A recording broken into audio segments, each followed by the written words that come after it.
નમસ્કાર વિદ્યાર્થી મિત્રો, હું ડાભી ગોવિંદ. તો આની આગળ આપણે પાર્ટ 3 ની ચર્ચા કરી હતી. હવે એ પ્રમાણે આપણે પાર્ટ 4 એટલે કે 4 વિશે આપણે ચર્ચાઓ કરીશું કે ચેપ્ટર નંબર 15 આપણું પર્યાવરણ, એના વિશે ચર્ચાઓ કરવાની છે. તો આગળના પોઈન્ટની અંદર આપણે ઉર્જાનું જે વહન છે એ કેવી રીતના થાય છે એની ચર્ચાઓ કરેલી છે કે ઉર્જાનું જે વહન હોય છે એ એક માર્ગીય હોય છે. નિવસન તંત્રની અંદર ઉર્જાનું વહન એક માર્ગીય હોય, એક જ દિશામાં ઉર્જાનું વહન થતું હોય છે, જેની આપણે આગળના પાઠની અંદર ચર્ચાઓ કરેલી છે. ફરી વખત આપણે થોડુંક રિવાઇન્ડ કરી લઈએ જેથી કરીને આપણને યાદ આવી જાય. તો સૌપ્રથમ સૌર ઉર્જા છે એટલે કે સૂર્યમાંથી આવતી જે ઉર્જા છે એ સૌપ્રથમ ઉત્પાદકો એટલે કે વનસ્પતિઓ છે. તો વનસ્પતિઓ શું કરે છે ને ગ્રહણ કરે છે. ગ્રહણ કર્યા બાદ એનું રાસાયણિક ઉર્જાની અંદર શું થતું હોય છે, રૂપાંતર થતું હોય છે. આ જ ઉર્જા છે એ ઉત્પાદકોમાંથી ઉપભોગીઓની અંદર એટલે કે તૃણહારીઓની અંદર, તૃણહારીઓમાંથી માંસાહારીઓની અંદર, માંસાહારીઓમાંથી ઉચ્ચ માંસાહારીઓની અંદર એનું સતત ને સતત વહન થતું હોય છે. પરંતુ આ જે ઉર્જા હોય છે એ એક જ માર્ગ. ફરી વખત આપણે જોઈ લઈએ કે સૂર્યમાંથી જે સૌર ઉર્જા આવે છે એ ઉત્પાદકો તરીકે આપણે લઈ શકીએ છીએ વનસ્પતિ ઉત્પાદકો શું કરે છે, ઉર્જા મેળવે છે. આ ઉત્પાદકોએ મેળવેલી ઉર્જા છે એ કોને આપે છે, ઉપભોગ્યોને. કોને આપે છે, ઉપભોગ્યો. અથવા તો ઉત્પાદકો જે ઉર્જા મેળવે છે એને કોને આપે છે, તૃણાહારી. તૃણાહારી હોય છે. તૃણાહારીમાંથી ઉર્જા કોણ મેળવે છે, માંસાહારી.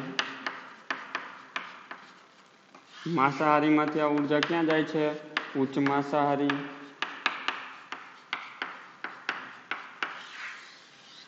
આવી રીતના સતત ને સતત શું થતું હોય, ઉર્જાનું વહન થાય. તો સૂર્યમાંથી ઉર્જા કોણ મેળવે છે, વનસ્પતિઓ એટલે કે ઉત્પાદકો મેળવે છે. પણ વનસ્પતિને જે ઉર્જા મળેલી છે એ ઉર્જા ફરી પાછી સૂર્યને પાછી આપી શકાય નહીં.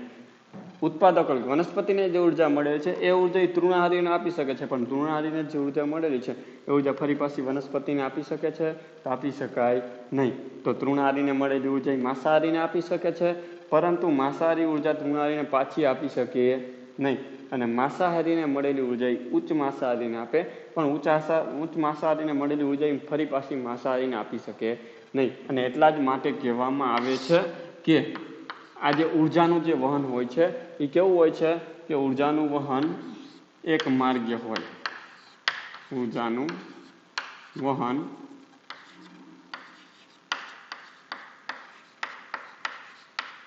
એક માર્ગીય હોય છે. ઉર્જાનું વહન કેવું હોય છે, એક માર્ગ. એક જ માર્ગની અંદર શું થતું હોય છે, એનું વહન થતું હોય છે. એટલા માટે અગત્યનો પ્રશ્ન હતો, એની આપણે આગળના પાઠની અંદર ચર્ચા કરી, એની થોડીક બેઝિક માહિતી. પરંતુ આ જે નિવસન તંત્ર છે ને, નિવસન તંત્રની અંદર ઉર્જાનું જે વહન થાય છે એના ઉપરથી અમુક જે બાબતો છે એ અલગ તારવવામાં આવે છે કે એમાં જે ઉર્જાનું વહન થાય છે એ કેટલા ટકા થાય છે, કેવી રીતના થાય છે, એની આપણે હવે આગળના પોઈન્ટની અંદર ચર્ચાઓ કરીશું. કે નિવસન તંત્રમાં ઉર્જાના વહનના અભ્યાસ પરથી તારવેલી અમુક જે બાબતો છે, અમુક જે મુદ્દાઓ છે એની આપણે ચર્ચા કરવી છે. કે નિવસન તંત્રમાં ઉર્જાના વહનના અભ્યાસ પરથી નિવસન તંત્રમાં ઉર્જાના વહનના અભ્યાસ પરથી તારવેલી બાબતો શું છે, નિવસન તંત્રમાં ઉર્જાના વહનના અભ્યાસ પરથી કે ઉર્જાનું જે વહન થાય છે એના અભ્યાસ પરથી તારવેલી અમુક જે બાબતો છે. તો કઈ કઈ બાબતો છે કે જે ઉર્જાના વહન સાથે સંકળાયેલી છે એની આપણે ચર્ચાઓ કરવાની છે. તો સૌપ્રથમ અહીંયા આવે છે વનસ્પતિ એટલે કે લીલી વનસ્પતિ. તો લીલી વનસ્પતિ શું કરે છે, તો લીલી વનસ્પતિ છે એ સૂર્ય છે, સૂર્યમાંથી જે સૌર ઉર્જા છે એ સૌર ઉર્જાનું શું કરે છે, શોષણ કરે છે. એટલે કે સૌર ઉર્જાનું શોષણ કરે છે. પણ એ સૌર ઉર્જાનું શોષણ કેટલું કરે છે, તો આપણને ખબર હોવી જોઈએ કે સૌર ઉર્જા હોય છે એ સૌર ઉર્જાનું લીલી વનસ્પતિ છે માત્ર ને માત્ર 1% એના જે પર્ણ છે, વનસ્પતિના જે પર્ણ હોય છે, વનસ્પતિના પર્ણ 1% જેટલું જ શું કરતા હોય છે, ઉર્જાનું શોષણ કરતા હોય છે, અને એનું ખાદ્ય ઉર્જાની અંદર એટલે કે રાસાયણિક ઉર્જાની અંદર શું કરે છે, એનું રૂપાંતર કરતા હોય છે. એટલે કે લીલી વનસ્પતિઓ પ્રાપ્ત સૌર ઉર્જા હોય છે, સૌર ઉર્જાના લગભગ 1% ભાગનું જ પર્ણ દ્વારા શું કરે છે, શોષણ કરે છે, અને શોષણ કરીને એનું ખાદ્ય ઉર્જામાં રૂપાંતર કરે છે. કે લીલી વનસ્પતિઓ પહેલો પોઈન્ટ છે, યાદ રાખજો.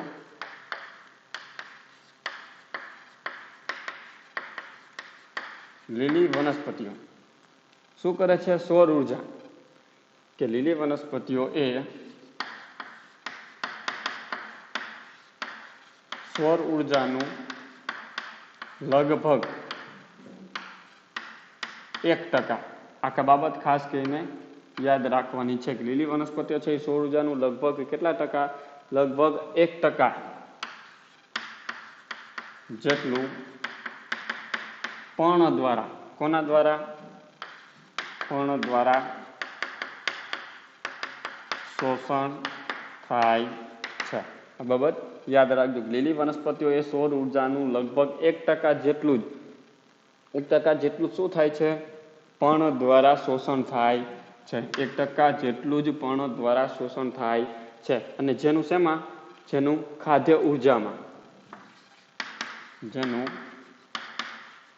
ખાદ્ય ઉર્જામાં, ખાદ્ય ઉર્જા એટલે કે રાસાયણિક ઉર્જા, રાસાયણિક ઉર્જામાં રૂપાંતર થાય છે. આ બાબત યાદ રાખવાની. પહેલી જ બાબત છે કે લીલી વનસ્પતિઓ એ સૌર ઉર્જાનું લગભગ 1% જેટલા જ 1% જેટલું જ પર્ણો દ્વારા શું કરે છે, શોષણ કરે છે, અને જેનું ખાદ્ય ઉર્જામાં એટલે કે રાસાયણિક ઉર્જામાં શું કરે છે, રૂપાંતર. એટલે કે સૂર્ય છે ને, સૂર્ય દ્વારા જે કાંઈ પણ સૌર ઉર્જા આવે છે એ લીલી વનસ્પતિઓ શું કરે છે, 1% જેટલું 1% જેટલું જ શું કરે છે, શોષણ કરે છે. એટલે કે એના પર્ણો દ્વારા શોષણ કરે છે, અને શોષણ કર્યા બાદ એનું ખાદ્ય ઉર્જામાં શું કરતા હોય છે, રૂપાંતર કરતા હોય છે. હવે ઉર્જાનું જે વહન છે એક પોષક સ્તરથી બીજા પોષક સ્તરમાં થાય. આપણે જોયું કાંઈ ઉર્જાનું જે વહન છે આ એક પોષક સ્તર છે, એક પોષક સ્તરમાં શું થાય, બીજું પોષક સ્તર. આપણે આગળના વિડીયોની અંદર ચર્ચા કરી હતી એ પ્રમાણે ઉત્પાદકો છે શું કહેવાય, પ્રથમ પોષક સ્તર, પ્રથમ પોષક સ્તર. પછી જે ઉપભોગ્ય હોય અથવા તૃણાહારી હોય તો એ શું કહેવાય, દ્વિતીય પોષક સ્તર, દ્વિતીય પોષક સ્તર. માંસાહારી હોય તો શું કહેવાય, તૃતીય પોષક સ્તર.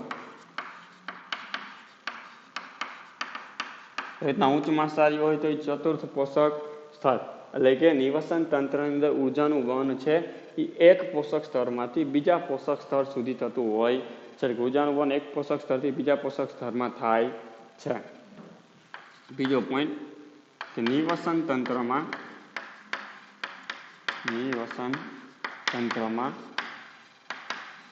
ઉર્જાનું વહન એક પોષક સ્તરથી બીજા પોષક સ્તરમાં, એક પોષક સ્તરથી બીજા પોષક સ્તરમાં થાય છે. તો અહીં આપણે જોઈ શકીએ છીએ કે એક પોષક સ્તરમાંથી બીજા પોષક સ્તરમાં, જો પ્રથમ પોષક સ્તરમાંથી ઉર્જાનું વહન શેમાં થયું, દ્વિતીય પોષક સ્તરમાં, દ્વિતીય પોષક સ્તરમાંથી તૃતીય પોષક સ્તરમાં ઉર્જાનું વહન થાય છે. અને ત્યારે શું થાય છે, ઉષ્મા મોટા પ્રમાણમાં ઉર્જા પર્યાવરણમાં શું થતી હોય છે, ગુમાવે છે. એટલે કે જ્યારે એક પોષક સ્તરમાંથી બીજા પોષક સ્તરમાં ઉર્જાનું વહન થાય છે ત્યારે એમાંથી ઘણી બધી મોટા પ્રમાણમાં ઉર્જાનું શું થાય છે, વ્યય થાય છે. એટલે કે મોટા પ્રમાણમાં ઉર્જા શું થતી હોય છે, ગુમાવાય છે. એટલે કે નિવસન તંત્રમાં ઉર્જાનું વહન એક પોષક સ્તરથી બીજા પોષક સ્તરમાં થાય છે. તે દરમિયાન મોટા પ્રમાણમાં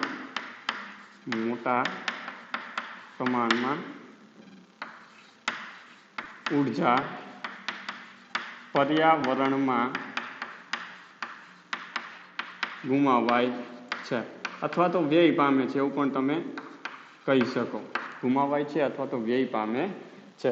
કે નિવસન તંત્રમાં ઉર્જાનું વહન છે એક પોષક સ્તરમાંથી બીજા પોષક સ્તરમાં થાય છે, અને તે દરમિયાન શું થાય છે, મોટા પ્રમાણમાં ઉર્જા છે એ પર્યાવરણની અંદર ગુમાવાતી છે. આપણે એ પણ જાણીએ છીએ કે જ્યારે વિદ્યુત છે વિદ્યુતનું પણ એક સ્વરૂપમાંથી બીજા સ્વરૂપમાં રૂપાંતર થાય છે ત્યારે મોટા પ્રમાણમાં શું થતું હોય છે, ઉર્જાનું વ્યય થતો હોય છે. ઉદાહરણ તરીકે ટ્યુબલાઇટ છે, તો ટ્યુબલાઇટ હોય અથવા તો પંખો હોય, જ્યારે આપણે એને ચાલુ કરીએ છીએ તો ચાલુ થયેલી ઉર્જા છે, પંખો તો ફરે છે, સાથે સાથે પંખો જે હોય છે એ શું થાય છે, ગરમ થઈ જાય. બલ્બ હોય છે, બલ્બનો ઉપરની જે સપાટી છે આપણને ગરમ થયેલી જોવા મળે છે, અને ગરમ થયેલી હોવાના લીધે જ તે ઉષ્મા સ્વરૂપે, કેવા સ્વરૂપે, ઉષ્મા સ્વરૂપે ઉર્જાનો શું થાય છે, વ્યય થાય છે. તે ઉર્જાને આપણે ક્યાંય ઉપયોગમાં લઈ શકતા નથી, અને નથી ઉપયોગમાં લઈ શકતા એટલા માટે ગુમાવાય છે અથવા તો વ્યય પામે છે તેવું કહી શકાય. ઉત્પાદકોની સરખામણીમાં ઉપભોગી વધારે ઉર્જાનો વ્યય કરે છે. તો ઉત્પાદકો છે તો અહીંયા આના કરતાં આ જે છે એ ઉર્જાનો વ્યય કેવો કરે, વધારે, કારણ કે આની પાસે તો અત્યારે વધારે ઉર્જા હશે, પણ એમાંથી જ્યારે અહીંયા ઉર્જા આવશે ત્યારે આની સંખ્યા દિવસે દિવસે વધતી જાય, એટલા માટે આના કરતાં આ છે એ વધારે વધારે શું કરે છે, ઉર્જાનો વ્યય કરે છે. તો યાદ રાખવાનું, ઉત્પાદકો કરતાં ઉપભોગ્યો વધારે ઉર્જાનો શું કરે છે, વ્યય કરે છે. ત્રીજો પોઈન્ટ છે કે ઉત્પાદકો કરતાં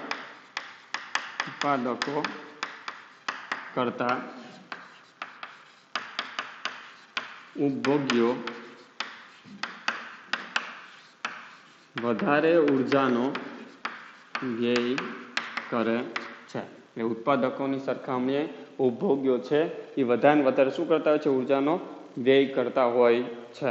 કે નિવસન તંત્રને સતત ઉર્જા પુરવઠો પ્રાપ્ત થવો જરૂરી છે. હવે જો આમાંથી કોઈ પણ એકને પણ ઉર્જા નહીં મળે, કે આખું નિવસન તંત્ર છે, તો નિવસન તંત્રની અંદર દરેકે દરેક જે સજીવ છે એ દરેકે દરેકને ઉર્જા મળતી રહેવી જોઈએ. એટલે એનો મતલબ એમ કે નિવસન તંત્રની અંદર સતત ને સતત ઉર્જાનો જે પુરવઠો છે એ મળતો રહેવો જોઈએ. કે નિવસન તંત્રમાં ઉર્જા છે કે સતત ને સતત મળતો રહેવો જોઈએ. કે નિવસન તંત્રમાં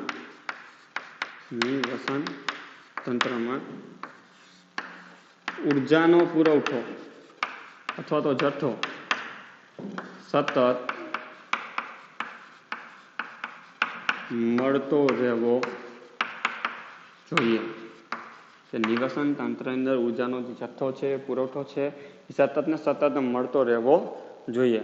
હવે દરેક પોષક સ્તર છે, તો દરેક પોષક સ્તરે રહેલા જે સજીવો છે એની વૃદ્ધિ માટે, એની પ્રજનનની ક્રિયાઓ માટે અથવા તો બીજી અન્ય ક્રિયાઓ માટે શું થતું હોય છે, ઉર્જાનો ઉપયોગ કરવો પડતો હોય છે. એટલે સજીવો શું કરે છે, ઉર્જાનો ઉપયોગ કરે છે. એટલે કે વૃદ્ધિની ક્રિયા માટે, પ્રજનનની ક્રિયાઓ માટે, એ સિવાય અન્ય બીજી જે જૈવિક ક્રિયાઓ હોય છે, તો આવી અન્ય જૈવિક ક્રિયાઓ માટે ઉર્જાનો ઉપયોગ કરતા હોય છે. એટલે કે નિવસન તંત્રની અંદર રહેલા સજીવો, નિવસન તંત્રમાં દરેક પોષક સ્તરે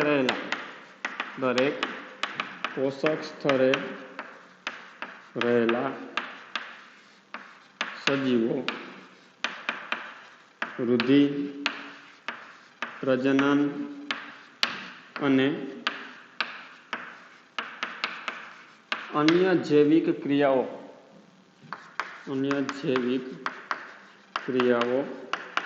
માટે ઉર્જાનો ઉપયોગ કરે છે. નિવસન તંત્રમાં રહેલા દરેક પોષક સ્તરે રહેલા સજીવો છે, કે કોઈ પણ તૃણાહારી સજીવ હોય કે પછી કોઈ પણ માંસાહારી સજીવ હોય, એને પોતાની વૃદ્ધિ કરવી છે, પ્રજનનની ક્રિયાઓ કરવી છે અથવા તો રોજબરોજની કોઈ પણ જૈવિક ક્રિયાઓ કરવી છે, તો કોઈ પણ ક્રિયા કરવા માટે ફરજિયાતપણે એને શું કરવું પડે છે, ઉર્જાની જરૂરિયાત હોય છે. દાખલા તરીકે મનુષ્ય છે, હવે મારે અત્યારે ભણાવવું છે, તો ભણાવવા માટે મારે બોલવાની જરૂર પડે છે, લખવાની જરૂર પડે છે.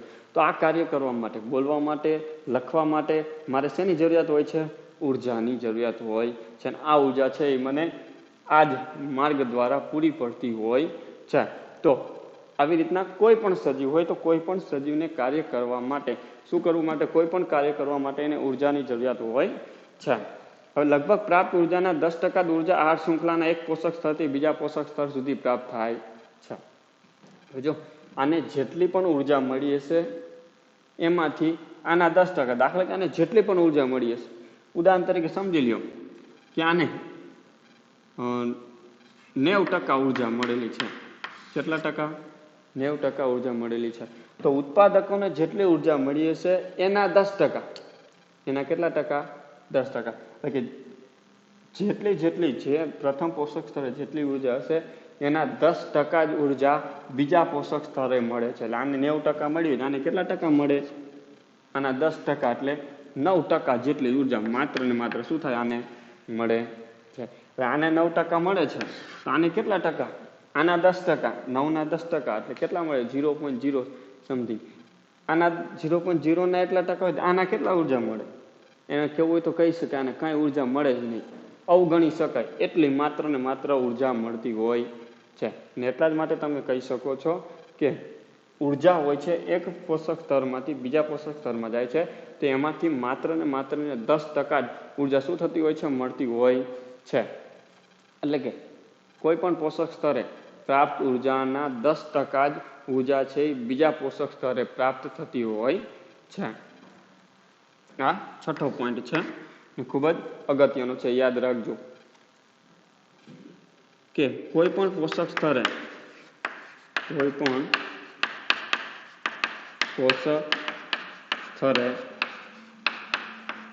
પ્રાપ્ત ઉર્જાના લગભગ 10% જેટલી જ ઉર્જા બીજા પોષક સ્તરે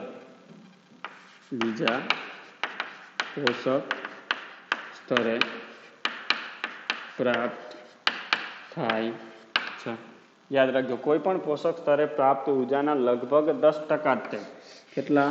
લગભગ 10% જેટલી જ ઉર્જા છે બીજા પોષક સ્તરે પ્રાપ્ત થાય છે. મેં તમને ઉદાહરણ દ્વારા સમજાવ્યું. ઉત્પાદકોને સમજી લો 90% ઉર્જા મળેલી હોય, ને જો ઉત્પાદકોને 90% ઉર્જા મળેલી હોય તો એના પછીના જે તૃણાહારી પ્રાણી હોય છે એને આના 10%, 90 ના 10% એટલે કેટલા થાય? 9%. એટલે આનાથી માત્ર 10%, એટલે કે 10% એટલે 9% જેટલી ઉર્જા શું થાય? આને પ્રાપ્ત થાય. હવે આને 9% ઉર્જા પ્રાપ્ત થઈ તો એના પછીનું જે પોષક સ્તર હોય છે તો આના 10% એટલે 0.09 જેટલી ઉર્જા શું થતી હોય છે? આને પ્રાપ્ત થતી હોય છે. એનાથી આને 10%, એટલે કે એના કરતાં પણ ઓછી શું થાય? એને ઉર્જા પ્રાપ્ત થતી હોય છે. એટલે જેમ જેમ નીચે આવે છે છેલ્લું જે પોષક સ્તર હોય છે એમાં ખૂબ જ ઓછા પ્રમાણમાં શું થતી હોય છે? ઉર્જા પ્રાપ્ત થતી હોય છે, અથવા નહીં હોય અથવા અવગણ્ય હોય, ન મળે એવું પણ તમે કહી શકો છો. એટલે 10% ખાસ કરીને યાદ રાખો. ને 1 માર્ક્સની અંદર પણ પ્રશ્ન પૂછાઈ શકે કે એક પોષક સ્તરમાંથી બીજા પોષક સ્તરમાં લગભગ કેટલા ટકા ઉર્જા પ્રાપ્ત થતી હોય છે? તો 10% જેટલી ઉર્જા પ્રાપ્ત થતી હોય છે. તો હવે આહાર શૃંખલામાં સામાન્ય 3 અથવા 4 ચરણની હોય છે. આપણને ખબર છે આહાર શૃંખલા છે એ કેટલા ચરણની હોય છે?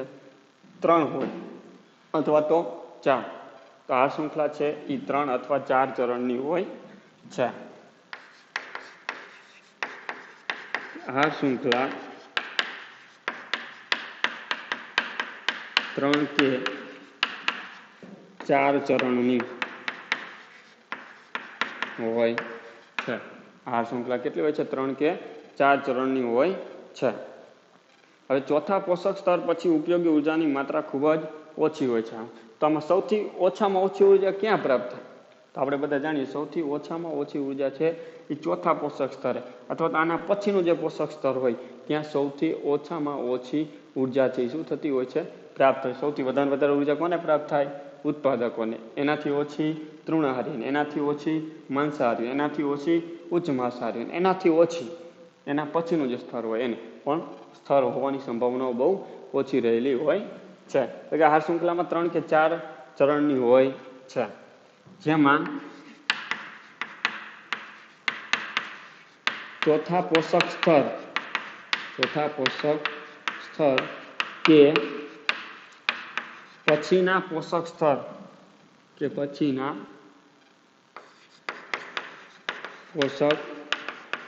સ્તર પર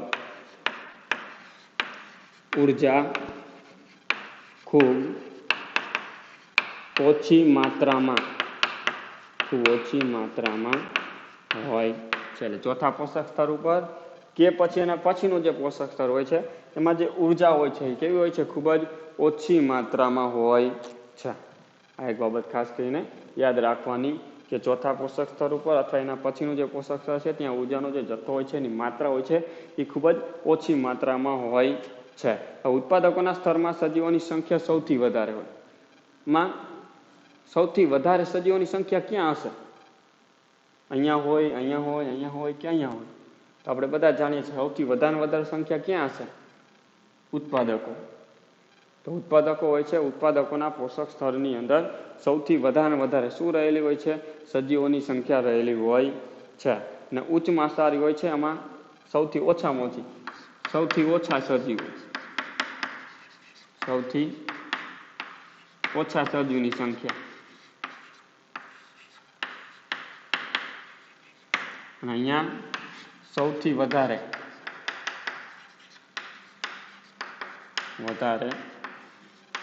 સજીવની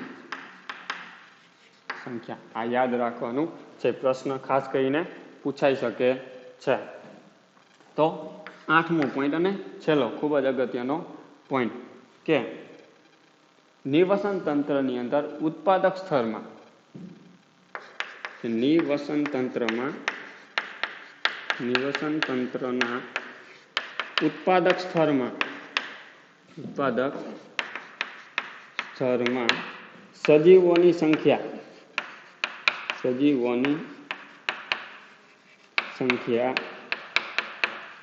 સૌથી વધારે જ્યારે ઉચ્ચ માંસાહારી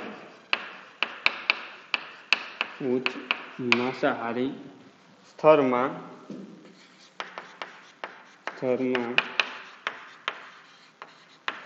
સજીવની સંખ્યા ખૂબ જ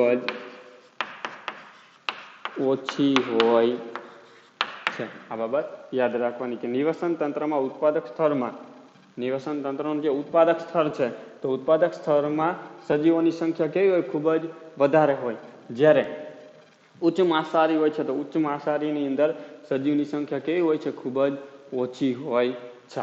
તો નિવસન તંત્રનું આજે આપણે ઉર્જાનું વહન છે અને ઉર્જા વહન સાથે સંકળાયેલા આટલી બાબતો ખાસ કરીને યાદ રાખવાની છે. ફરી વખત કે લીલી વનસ્પતિઓ એ સૌર ઉર્જાનું લગભગ શું કરે છે?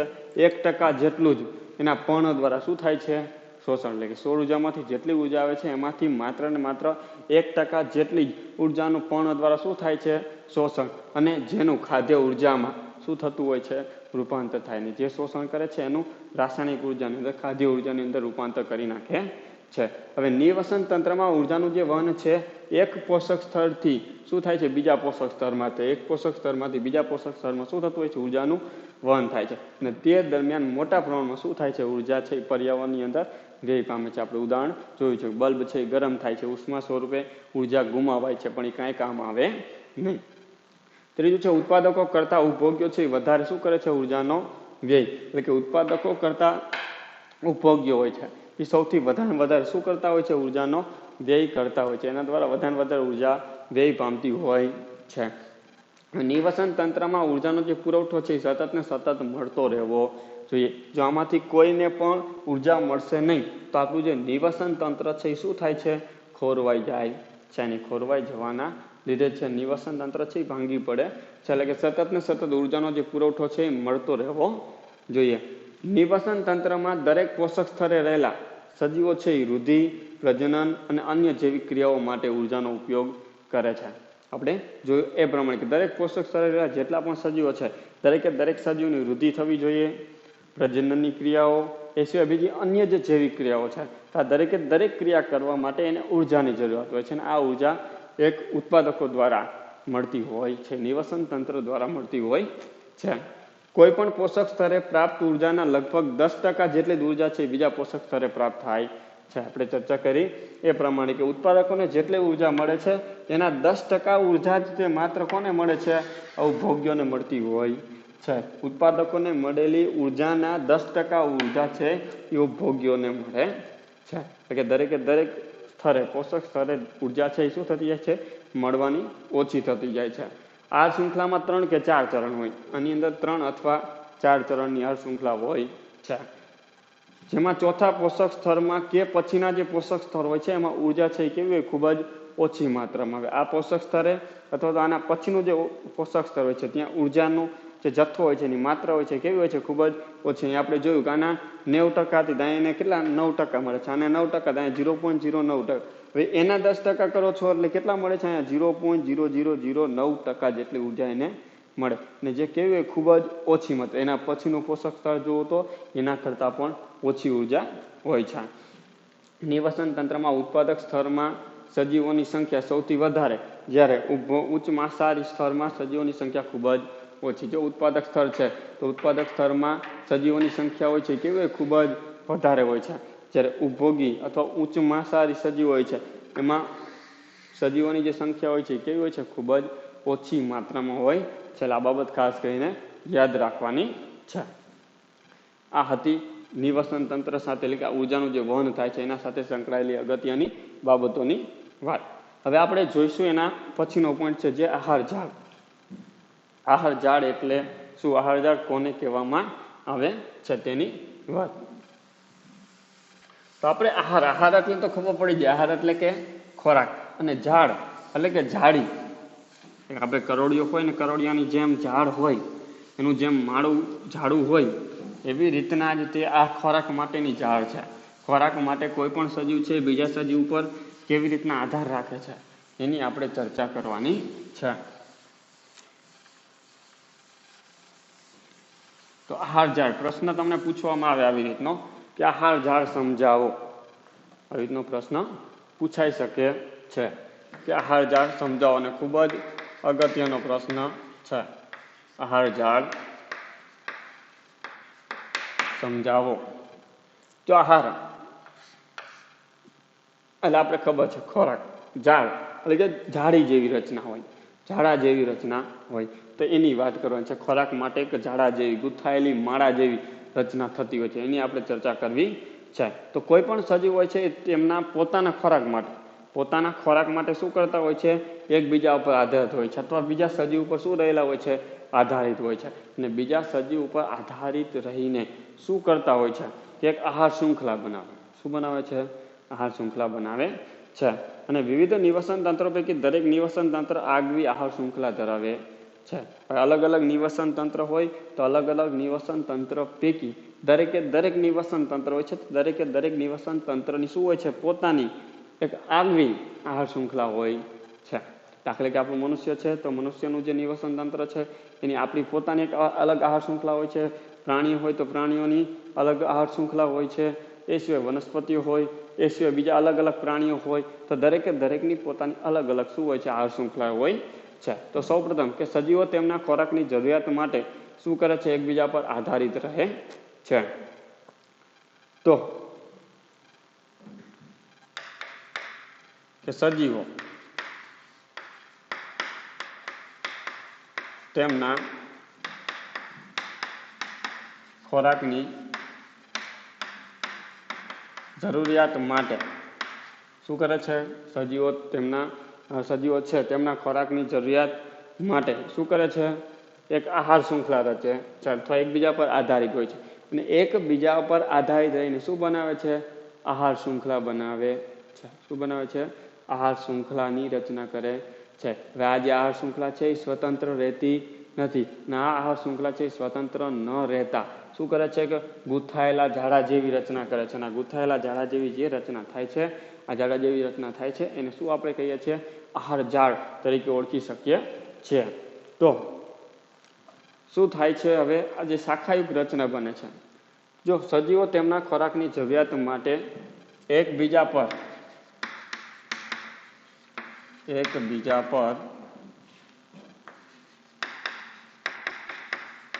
આધારિત રહી, કે સજીવો તેમના ખોરાકની જરૂરિયાત માટે એકબીજા પર આધારિત રહી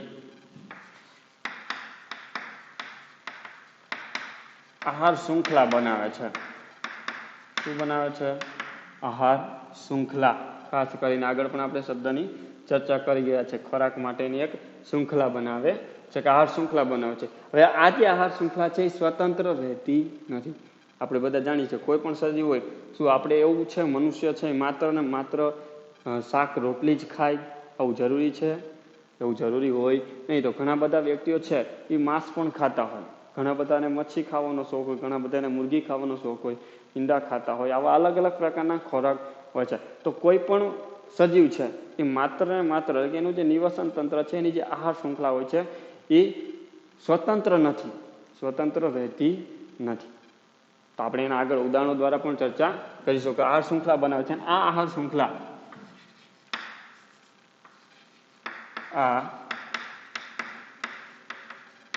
આહાર શૃંખલા સ્વતંત્ર ન રહેતા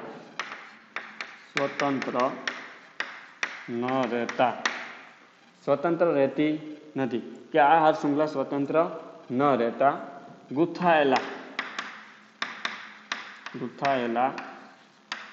ઝાડા જેવી અથવા જાળી જેવી, ગૂંથાયેલા ઝાડા જેવી રચના કરે છે. કે આહાર શૃંખલા સ્વતંત્ર ન રહેતા શું થાય છે? ગૂંથાયેલા ઝાડા જેવી રચના થાય છે અથવા ગૂંથાયેલી જાળી જેવી રચના કરે છે. અને આ રચનાને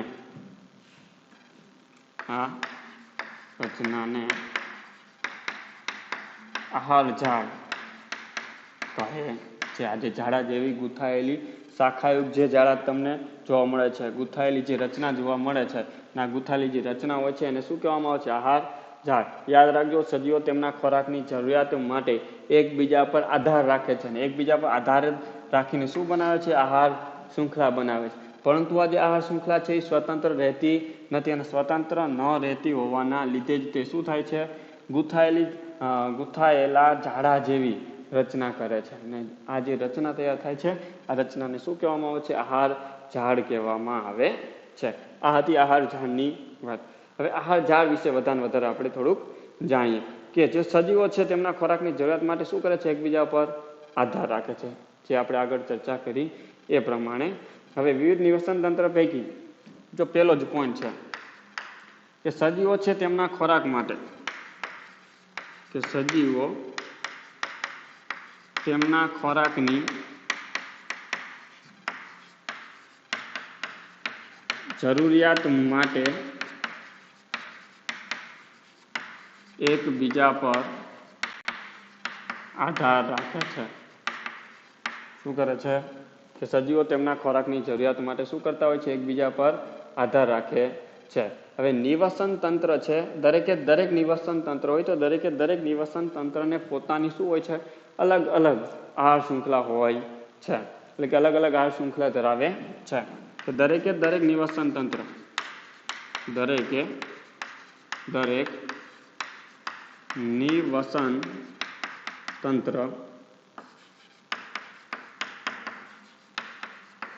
અલગ અલગ આહાર શૃંખલા ધરાવે છે.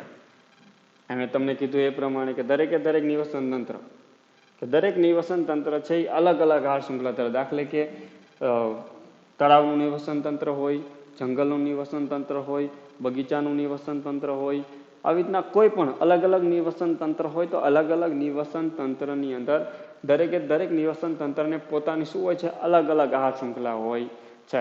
તો જેમ જેમ નિવસન તંત્ર બદલાય છે તેમ તેની આહાર શૃંખલા પણ શું થતી હોય છે? બદલાતી જતી હોય છે.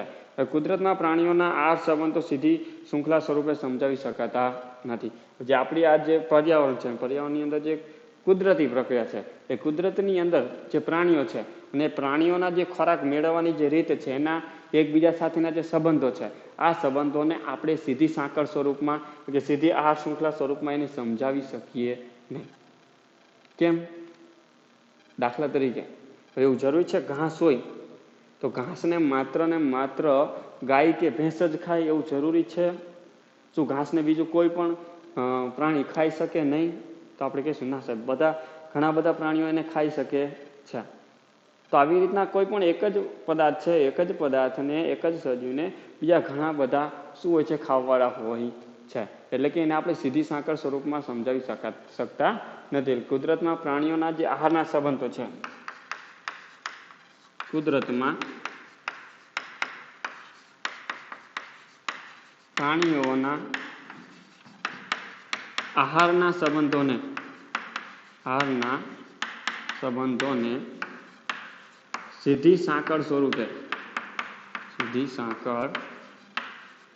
સ્વરૂપે સમજાવી શકતા નથી.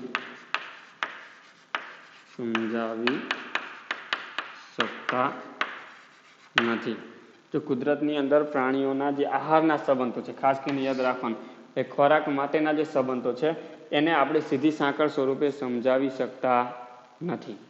એને તમે સીધી સાંકળ સ્વરૂપમાં મેં હમણાં ઉદાહરણ લીધું એમ કે કોઈ પણ એક જ ઘાસ છે તો ઘાસને ખાનારા ઘણા બધા પ્રાણીઓ હોય છે. તો આવી રીતના અલગ અલગ ઘણી બધી શું હોય છે, સીધી સાંકળ હોતી નથી, એટલે કે એના આહારના સંબંધો ઘણા અલગ અલગ હોય છે. હવે આહાર શૃંખલાની જે લંબાઈ છે તેમાં જેની જટિલતા છે એ ખૂબ જ ભિન્ન હોય છે. તો ઘણી બધી જે આહાર શૃંખલા હોય છે એની લંબાઈ ઓછી હોય, એટલે ખૂબ જ ટૂંકી આહાર શૃંખલા હોય. પણ ઘણી બધી આહાર શૃંખલા હોય છે ખૂબ જ લાંબી હોય, એકને બીજો ખાય, બીજાને ત્રીજો ખાય, ત્રીજાને ચોથો ખાય, ચોથાને પાંચમો ખાય. ટૂંકમાં એની લંબાઈ વધારે હોય. એ સિવાય એની જટિલતા, એકને ખાનારા બીજા ઘણા બધા હોય, અને ઘણા બધા એવું હોય એકને ખાનાર એક જ હોય. ઘણા બધાની જટિલતા છે, ઘણા બધાની લંબાઈ છે, એ કેવી હોય છે, અલગ અલગ હોય છે. એટલે કે આહાર શૃંખલાઓની લંબાઈ તેમજ જટિલતા છે એ ખૂબ જ અલગ અલગ હોય છે. આહાર શૃંખલાની લંબાઈ તેમજ જટિલતા અલગ અલગ હોય છે. કે આહાર શૃંખલાની લંબાઈ, ઘણી બધી આહાર શૃંખલાઓ ટૂંકી હોય, જ્યારે ઘણી બધી આહાર શૃંખલાઓ લાંબી હોય છે. જ્યારે ઘણી બધી આહાર શૃંખલાઓ છે સીધી ટૂંકમાં સરળ હોય, જ્યારે ઘણી બધી આહાર શૃંખલાઓ છે કેવી હોય છે, ગૂંચળાવાળી, જટિલ જોવા મળતી હોય છે. તો કોઈ પણ સજીવ છે એ બે અથવા વધારે પ્રકારના સજીવોનો આહાર તરીકે શું કરે છે, ઉપયોગ કરે છે. કોઈ પણ સજીવ હોય તો કોઈ પણ સજીવ છે એ પોતાના ખોરાક માટે એક અથવા બે કરતાં વધારે શું કરતા હોય, વધારે સજીવોનો પોતાના ખોરાક તરીકે ઉપયોગ કરે છે. તો આહાર શૃંખલા નિવસન તંત્રમાં કોઈ પણ સજીવ બે અથવા બેથી વધારે સજીવોનો, નિવસન તંત્ર કોઈ પણ સજીવ છે બે અથવા બે કરતાં વધારે પ્રકારના સજીવોનો, બે અથવા બેથી વધારે સજીવોનો અથવા બે અથવા બેથી વધારે પ્રકારના સજીવોનો શું કરે છે, પોતાના ખોરાક તરીકે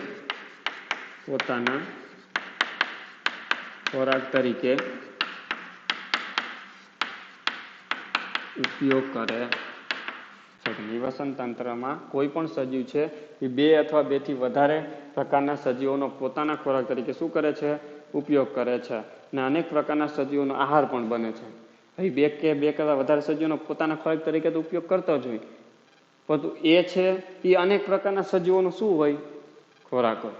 એ ઘણા બધા સજીવોનો શું રહેલો હોય છે, ખોરાક રહેલો હોય છે. દાખલા તરીકે દેડકો.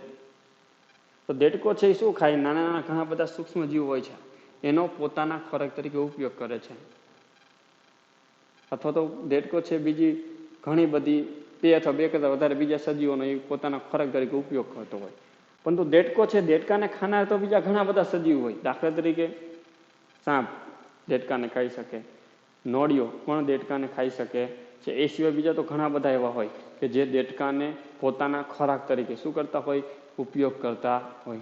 કૂતરા પણ હોઈ શકે છે. ઘણા બધા આવા સજીવો રહેલા હોય છે જે દેડકાનો પોતાના ખોરાક તરીકે ઉપયોગ કરતા હોય. એટલે કે બેથી વધારે સજીવોનો પોતાના ખોરાક તરીકે તો ઉપયોગ કરે છે, પણ એનો ઉપયોગ કરનાર પણ આ જ સજીવનો પોતાના ખોરાક તરીકે ઉપયોગ કરનાર બીજા ઘણા બધા સજીવો હોય છે.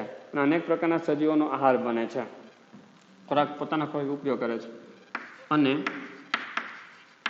અનેક પ્રકારના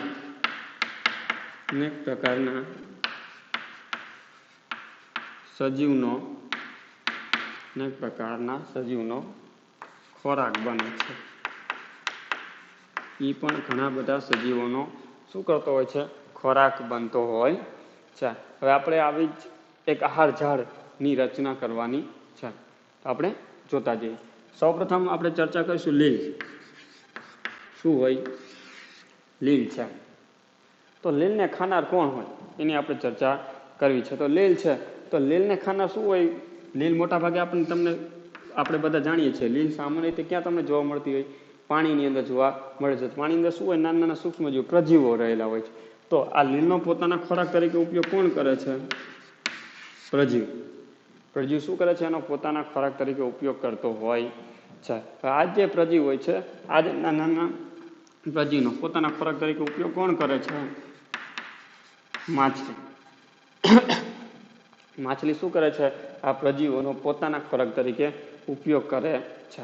આ જે માછલી છે, આ જે માછલીનો ઉપયોગ છે કલકલિયો અથવા તો ઘણા બધા જે આપણે કહેતા બતક પણ એનો શું કરતા હોય? પોતાના ખોરાક તરીકે ઉપયોગ કરતા હોય. માછલી છે એનો કલકલિયો શું કરે છે? પોતાના ખોરાક તરીકે ઉપયોગ કરે છે. આ જે કલકલિયો છે એનો પોતાના ખોરાક તરીકે ઉપયોગ કરે છે વાઘ. વાઘ પણ શું કરતો હોય છે? એનો પોતાના ખોરાક તરીકે ઉપયોગ કરતો હોય છે. અહીંયા તમે લખી શકો માછલી છે, નાની માછલી હોય તો એનો ઉપયોગ બતક છે એ કરી શકતી હોય છે. તો આ એક કડી થઈ. તો એક આખી શું થઈ? આહાર શૃંખલા.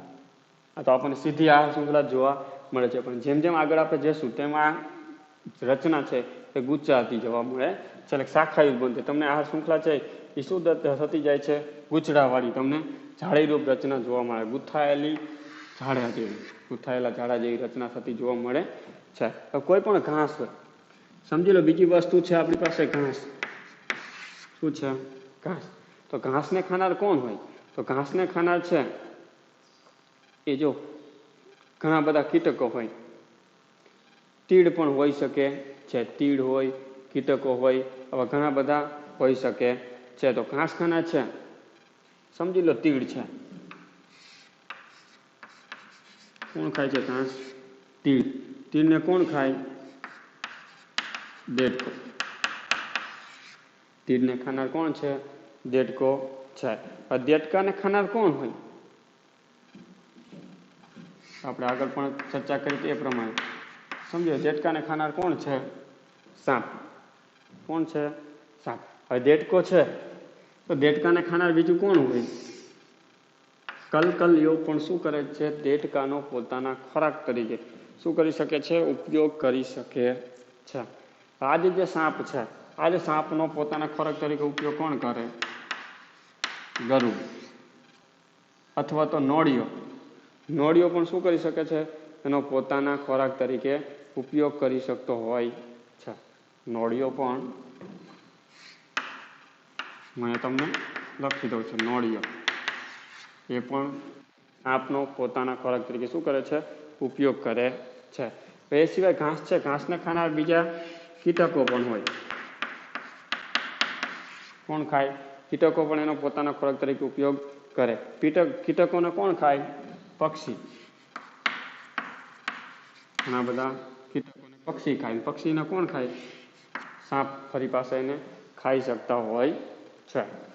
એવી જ રીતના હવે જે ઘાસ છે, ઘાસને ખાનાર બીજું ઉંદર પણ હોય. પણ આગળ આપણે ચર્ચા કરીએ. ફળ.